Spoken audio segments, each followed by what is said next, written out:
Hey friends, a couple of you have been really interested in the Moment lenses that I mentioned on a LinkedIn post, and I wanted to share a couple of things. So I thought by showing what you can capture with the Moment macro lens and an iPhone 11 Pro.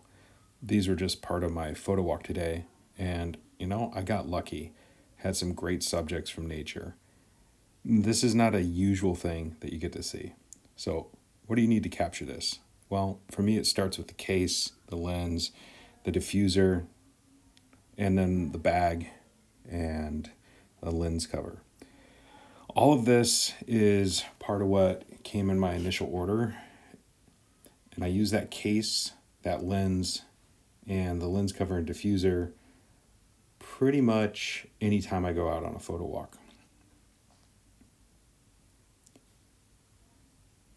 So to get things going, flip the case over and just click in to the case. Now, I don't think they're making the Filmmaker case anymore. It ended up being my choice because it was so thin. I like the extreme thinness of this case, but I think they had some build quality issues, and they're very cool about replacing this case for me. I'm waiting on that to come probably this week.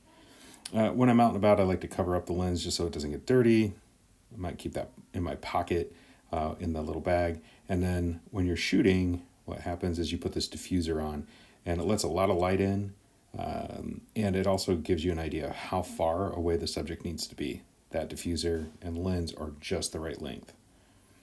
So I've gone ahead and grabbed a couple of coins and a foam earplug from the stuff that I had around on my desk. So you can see the nickel, the penny, the dime, and this little earplug that I was trying out in my AirPod Pros.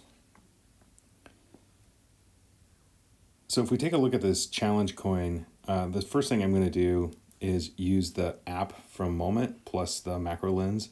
And you can see we can get in really nice and tight, see a lot of the detail. And on your phone, when you're shooting, you're actually going to be able to see even more detail than that's coming through on the video here. So there we are, zoomed in on the nickel. The app lets you change where the focus and light is coming from. It's pretty easy to use, but you don't have to use their app. You can just use the regular phone camera app. Here we have the penny, really simple. And finally, we'll go over and take a look at that dime. So that's the setup, really easy to use, shoots beautiful photos, and is a ton of fun. I'd recommend it for anyone that likes to shoot.